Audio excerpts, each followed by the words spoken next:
Chapter 28. And it came to pass in those days, that the Philistines gathered their armies together for warfare, to fight with Israel. And Achish said unto David, Know thou assuredly, that thou shalt go out with me to battle, thou and thy men. And David said to Achish, Surely thou shalt know what thy servant can do. And Achish said to David, Therefore will I make thee keeper of mine head forever. Now Samuel was dead, and all Israel had lamented him, and buried him in Ramah, even in his own city. And Saul had put away those that had familiar spirits, and the wizards, out of the land. And the Philistines gathered themselves together, and came and pitched in Shunem. And Saul gathered all Israel together, and they pitched in Gilboa. And when Saul saw the host of the Philistines, he was afraid, and his heart greatly trembled. And when Saul inquired of the Lord answered him not, neither by dreams, nor by Urim, nor by prophets. Then said Saul unto his servants, Seek me a woman that hath a familiar spirit, that I may go to her, and inquire of her. And his servants said to him, Behold, there is a woman that hath a familiar spirit at Endor.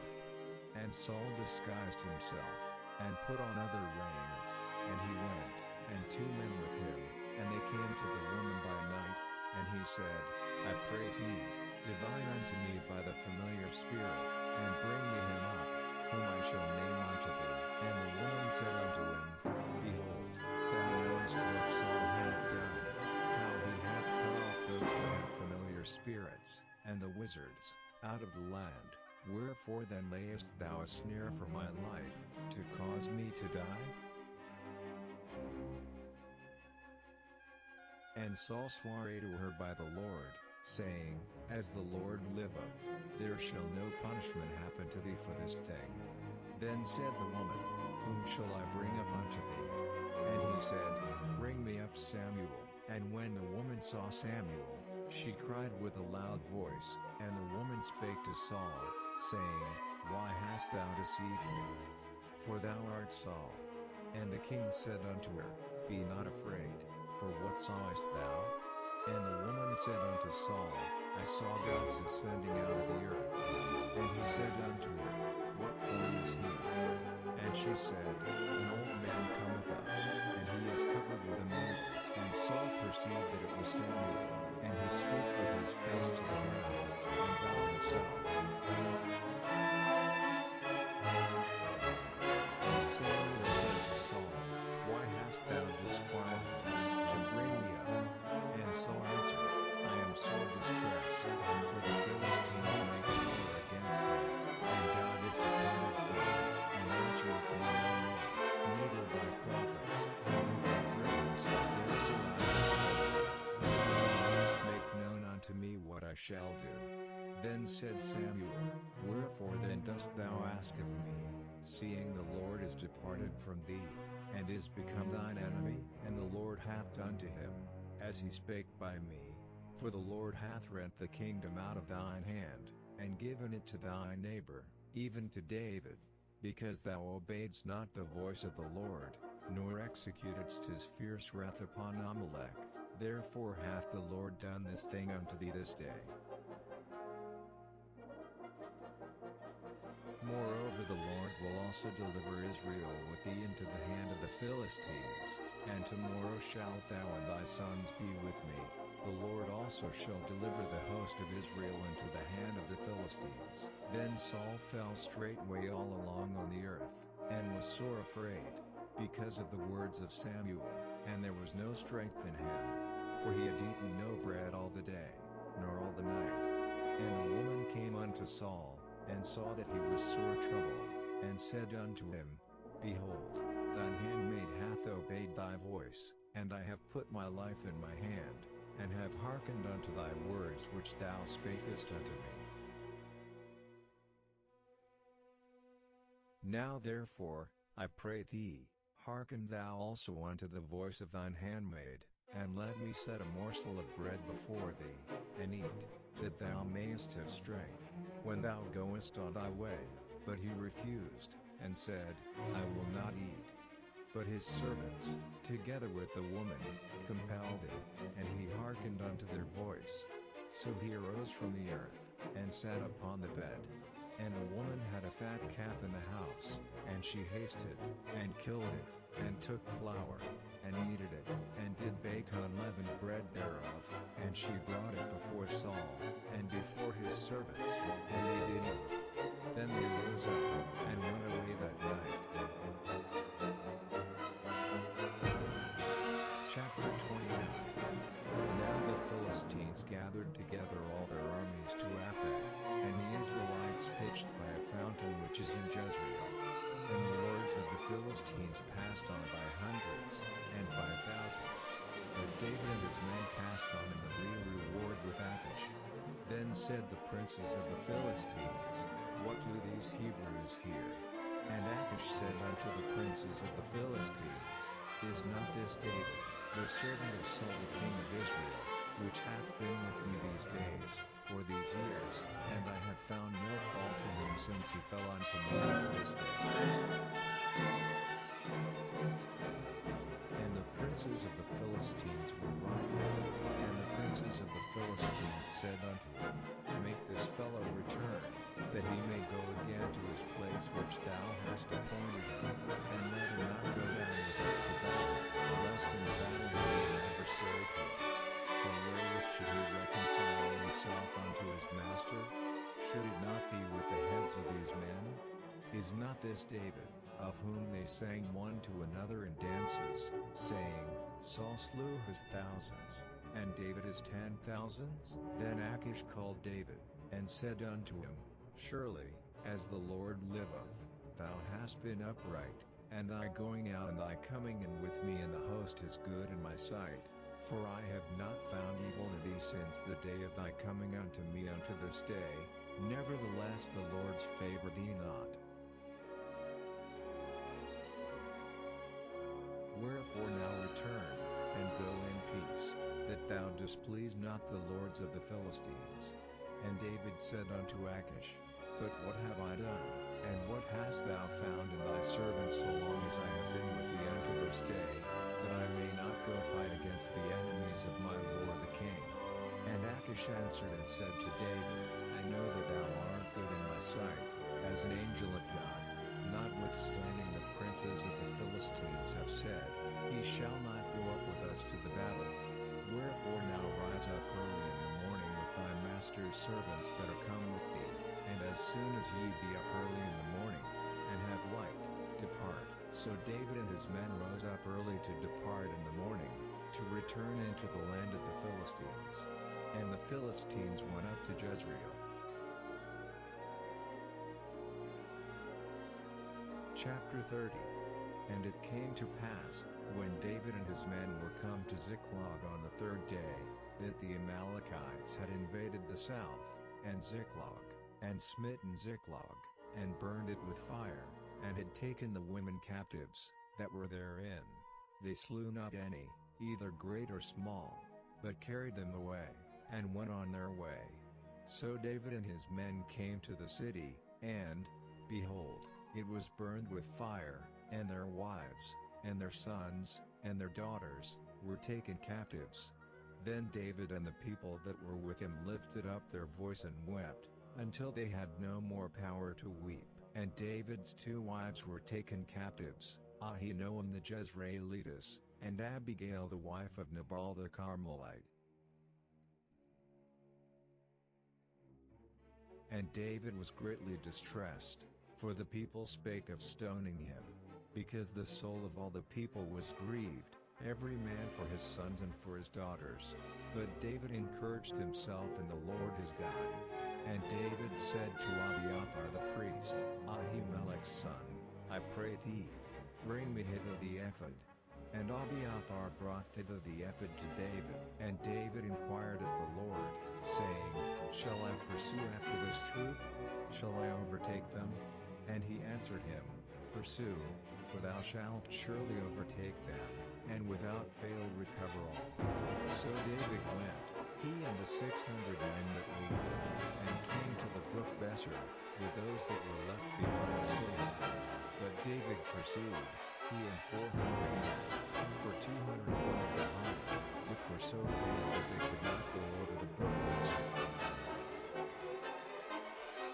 And they found an Egyptian named Philo, and brought him to David, and gave him bread, and he did eat, and they made him drink water, and they gave him a piece of a cake of figs, and 2 clusters of raisins, and when he had eaten, his spirit came again to him. For he had eaten no bread, he had drunk any water, 3 days and 3 nights. And David said unto him, To whom belongest thou? And whence art thou? And he said, I am a young man of Egypt, servant to an Amalekite, and my master left me, because 3 days agone I fell sick. We made an invasion upon the south of the Cherethites, and upon the coast which belongeth to Judah, and upon the south of Caleb, and we burned Ziklag with fire. And David said to him, Canst thou bring me down to this company? And he said, Swear unto me by God, that thou wilt neither kill me, nor deliver me into the hands of my master, and I will bring thee down to this company. And when he had brought him down, behold, they were spread abroad upon all the earth, eating and drinking, and dancing, because of all the great spoil that they had taken out of the land of the Philistines, and out of the land of Judah. And David smote them from the twilight even unto the evening of the next day, and there escaped not a man of them, save 400 young men, which rode upon camels, and fled. And David recovered all that the Amalekites had carried away, and David rescued his 2 wives, and there was nothing lacking to them, neither small nor great, neither sons nor daughters, neither spoil, nor anything that they had taken to them. David recovered all. And David took all the flocks and the herds, which they drave before those other cattle, and said, This is David's spoil. And David came to the 200 men, which were so faint that they could not follow David, whom they had made also to abide at the brook Besor, and they went forth to meet David, and to meet the people that were with him. And when David came near to the people, he saluted them. Then answered all the wicked men and men of Belial, of those that went with David, and said, Because they were not with us, we will not give them all of the spoil that we have recovered, save to every man his wife and his children, that they may leave them away, and depart. Then said David, Ye shall not do so, my brethren, with that which the Lord hath given us, who hath preserved us, and delivered the company that came against us into our hand. For who will hearken unto you in this matter? But as his part is that goeth down to the battle, so shall his part be that tarrieth by the stuff, they shall part alike. And it was so from that day forward, that he made it a statute and an ordinance for Israel unto this day. And when David came to Ziklag, he sent of the spoil unto the elders of Judah, even to his friends, saying, Behold a present for you of the spoil of the enemies of the Lord. To them which were in Beth, and to them which were in South Ramah, and to them which were in Jen, and to them which were in Aroer, and to them which were in Siphmoth, and to them which were in Eshtemoa, and to them which were in Rochelle, and to them which were in the cities of the Jerahmeelites, and to them which were in the cities of the Kenites, and to them which were in Ramah, and to them which were in Chorashah, and to them which were in Athch, and to them which were in Hebron, and to all the places where David himself and his men belonged to him. Chapter 31. Now the Philistines fought against Israel, and the men of Israel fled from before the Philistines, and fell down slain in Mount Gilboa. And the Philistines found it hard upon Saul and upon his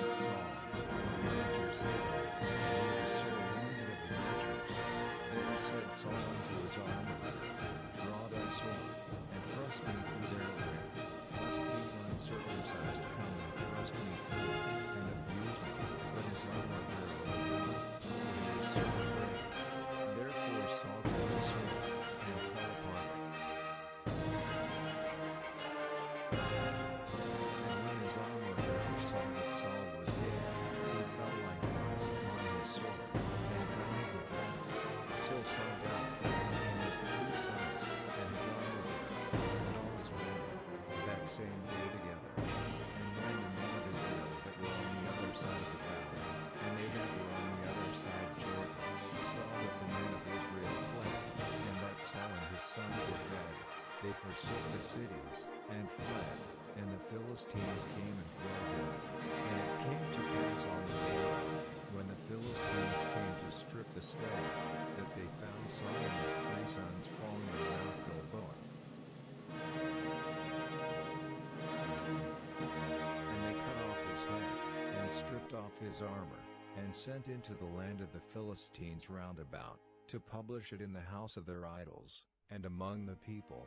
And they put his armor in the house of Ashtaroth, and they fastened his body to the wall of Bethshan. And when the inhabitants of Jabesh Gilead heard of that which the Philistines had done to Saul, all the valiant men arose, and went all night, and took the body of Saul and the bodies of his sons from the wall of Bethshan, and came to Jabesh, and burnt them there. And they took their bones, and buried them under a tree at Jabesh, and fasted 7 days.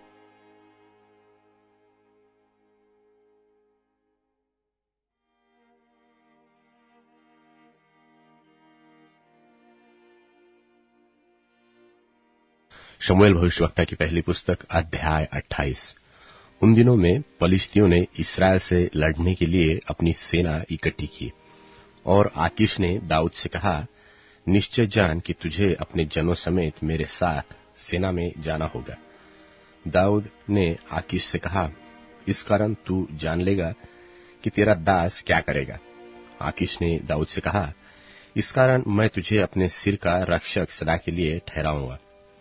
शमूएल तो मर गया था, और समस्त इस्राएलियों ने उसके विषय छाती पीटी, और उसको उसके नगर रामा में मिट्टी दी थी। और शाऊल ने ओझों और भूत सिद्धि करने वालों को देश से निकाल दिया था। जब पलिश्ती इकट्ठे हुए और शुनेम में छावनी डाली, तो शाऊल ने सब इस्राएलियों को इकट्ठा किया, और उन्होंने गिलबो में छावनी डाली। पलिश्तियों की सेना को देखकर शाऊल डर गया, और उसका मन अत्यंत भयभीत होकर कांप उठा।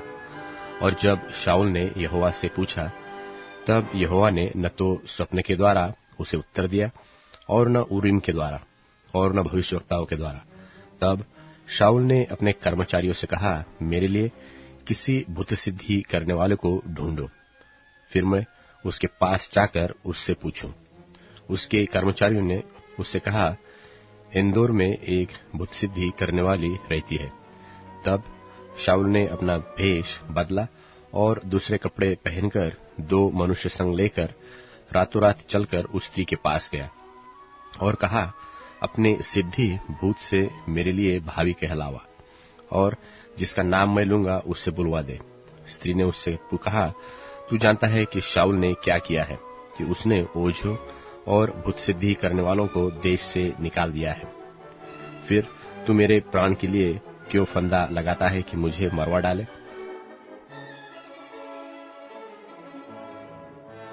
शाऊल ने यहोवा की शपथ खाकर उससे कहा, यहोवा के जीवन की शपथ, इस बात के कारण तुझे दंड न मिलेगा। स्त्री ने पूछा, मैं तेरे लिए किसको बुलाऊं? उसने कहा, शमूएल को मेरे लिए बुला। जब स्त्री ने शमूएल को देखा, तब ऊंचे शब्द से चिल्लाई, और शाऊल से कहा, तूने मुझे क्यों धोखा दिया? तू तो शाऊल है। राजा ने उससे कहा, मत डर, तुझे क्या देख पड़ता है? स्त्री ने शाऊल से कहा, मुझे एक देवता पृथ्वी में से चढ़ता हुआ दिखाई पड़ता है। उसने उससे पूछा, उसका कैसा रूप है? उसने कहा, एक बूढ़ा पुरुष बागा ओढ़े हुए चढ़ा आता है। तब शाऊल ने निश्चय जानकर कि वह शमूएल है, औंधे मुंह भूमि पर गिर के दंडवत किया। शमूएल ने शाऊल से पूछा, तूने मुझे ऊपर उलवाकर क्यों सताया है? शाऊल ने कहा, मैं बड़े संकट में पड़ा हूं, क्योंकि पलिश्ती मेरे साथ लड़ रहे हैं, और परमेश्वर ने मुझे छोड़ दिया है, और अब मुझे न तो भविष्यवाणियों के द्वारा उत्तर देता है, और न स्वप्नों के। इसलिए मैंने तुझे बुलाया कि तू मुझे जता दे कि मैं क्या करूं। शमूएल ने कहा, जब यहोवा तुझे छोड़कर तेरा शत्रु बन गया, तब तू मुझसे क्यों पूछता है? यहोवा ने तो जैसे तुझसे कहलवाया था वैसा ही उसने व्यवहार किया है, अर्थात उसने तेरे हाथ से राज्य छीनकर तेरे पड़ोसी दाऊद को दे दिया है। तूने जो यहोवा की बात न मानी और न अमालेकियों को उसके भड़के हुए कोप के अनुसार दंड दिया था, इस कारण परमेश्वर ने तुझसे आज ऐसा बर्ताव किया। फिर यहोवा तुझ समेत इसराइलियों को पलिश्तियों के हाथ में कर देगा, और तू अपने बेटों समेत कल मेरे साथ होगा, और इस्राएली सेना को भी यहोवा पलिश्तियों के हाथ में कर देगा।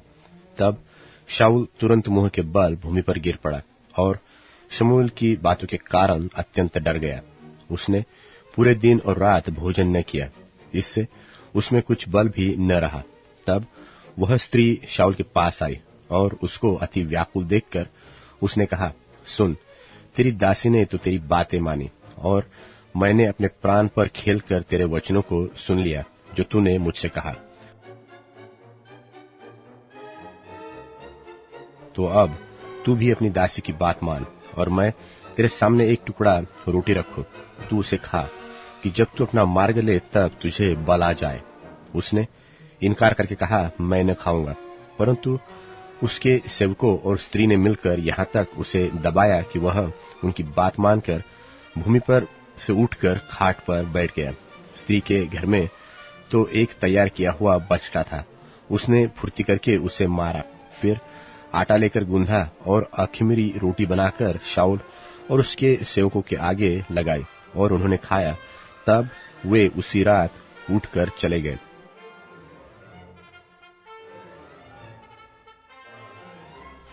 शमूएल भविष्यवक्ता की पहली पुस्तक अध्याय 29।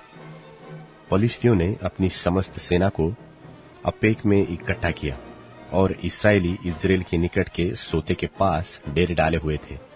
तब पलिश्तियों के सरदार अपने अपने सैकड़ों और हजारों समेत आगे बढ़ गए, और सेना के पीछे पीछे आकीश के साथ दाऊद भी अपने जनों समेत बढ़ गया। तब पलिश्ती हाकिमों ने पूछा, उन इब्रियों का यहाँ क्या काम है? आकीश ने पलिश्ती सरदारों से कहा, क्या वह इस्राएल के राजा शाऊल का कर्मचारी दाऊद नहीं है, जो क्या जाने कितने दिनों से वरन वर्षों से मेरे साथ रहता है, और जब से वह भाग आया तब से आज तक मैंने उसमें कोई दोष नहीं पाया। तब पलिश्ती हाकिम उससे क्रोधित हुए और उससे कहा, उस पुरुष को लौटा दे कि वह उस स्थान पर जाए जो तूने उसके लिए ठहराया है। वह हमारे संग लड़ाई में न आने पाएगा। कहीं ऐसा न हो कि वह लड़ाई में हमारा विरोधी बन जाए, फिर वह अपने स्वामी से फिर किस रीति से मेल करे। क्या लोगों के सिर कटवाकर न करेगा? क्या यह वही दाऊद नहीं जिसके विषय में लोग नाचते और गाते हुए एक दूसरे से कहते थे कि शाऊल ने हजारों को मारा, पर दाऊद ने लाखों को मारा है? तब आकीश ने दाऊद को बुलवाकर उससे कहा, यहोवा के जीवन की शपथ, तू तो सीधा है, और सेना में तेरा नाम मेरे संग आना जाना भी तुझे भावता है, क्योंकि जब से तू मेरे पास आया तब से लेकर आज तक मैंने तो तुझमें कोई बुराई नहीं पाई, तो भी सरदार लोग तुझे नहीं चाहते।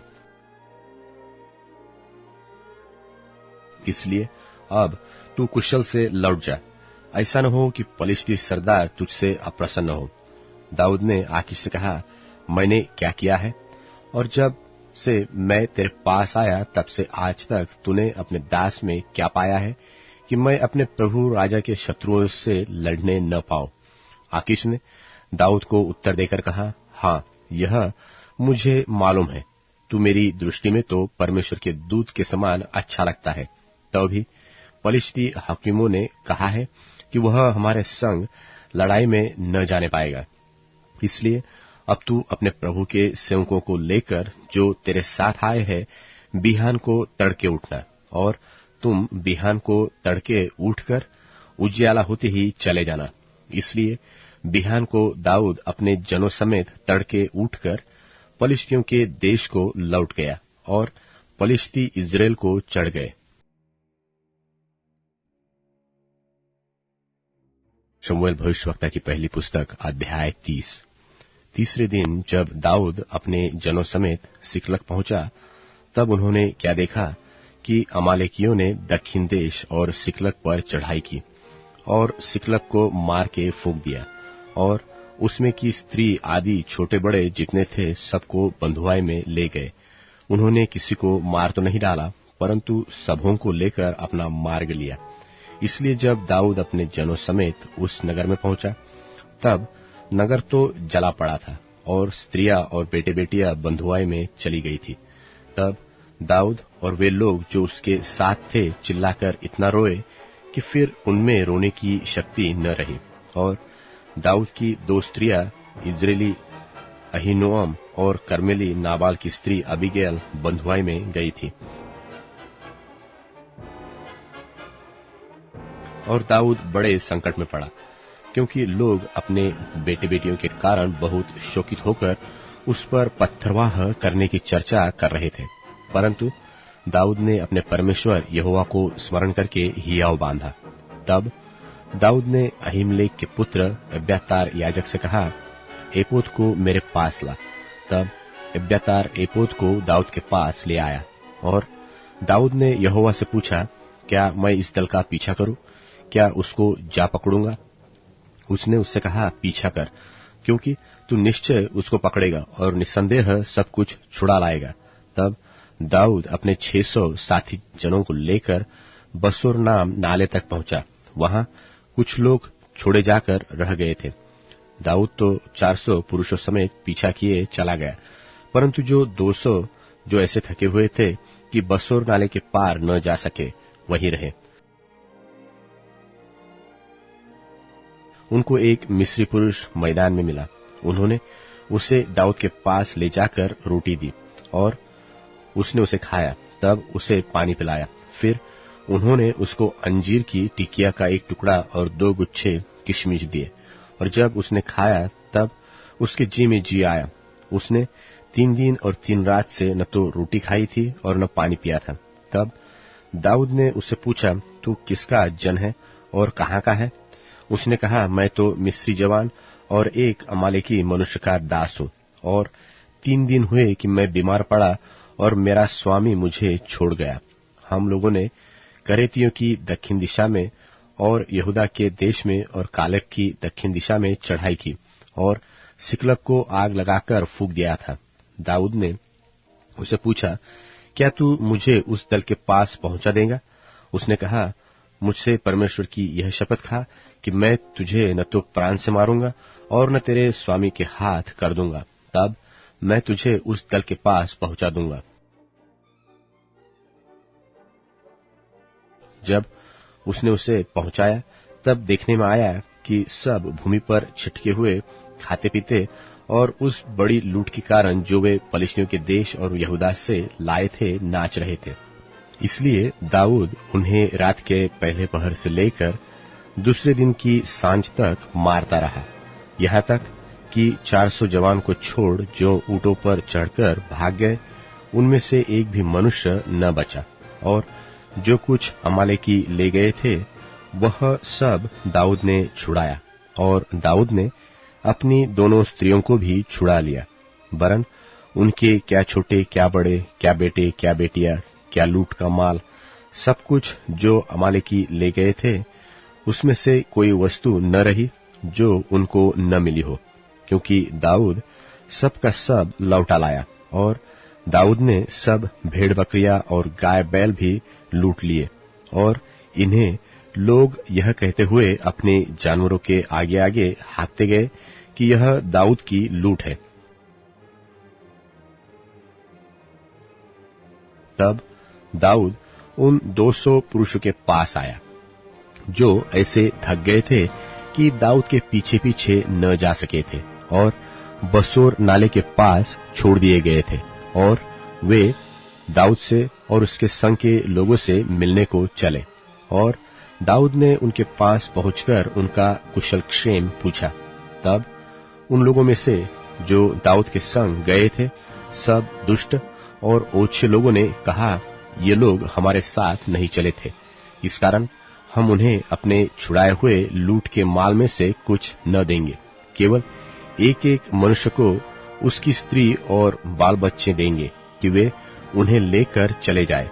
परंतु दाऊद ने कहा, हे मेरे भाइयों, तुम उस माल के साथ ऐसा न करने पाओगे जिससे यहोवा ने हमें दिया है, और उसने हमारी रक्षा की और उस दल को जिसने हमारे ऊपर चढ़ाई की थी हमारे हाथ में कर दिया है।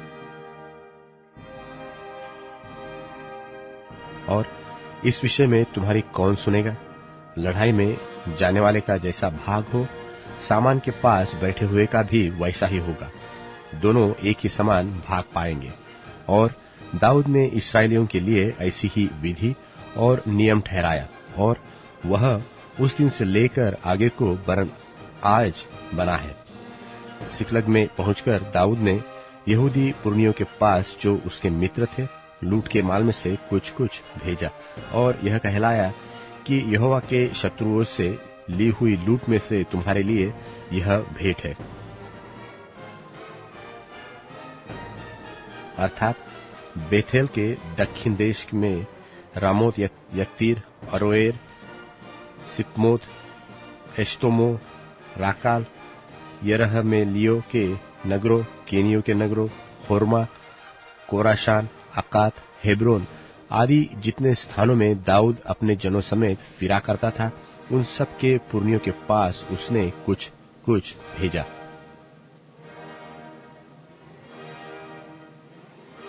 शमूएल भविष्यवक्ता की पहली पुस्तक अध्याय 31। पलिश्ती तो इस्राएलियों से लड़े, और इस्राएली पुरुष पलिश्तियों के सामने से भागे और गिलबो नाम पहाड़ पर मारे गए। और पलिश्ती शाऊल और उसके पुत्रों के पीछे लगे रहे, और पलिश्तियों ने शाऊल के पुत्र योनातन, अबीनादाब, मलकिश को मार डाला।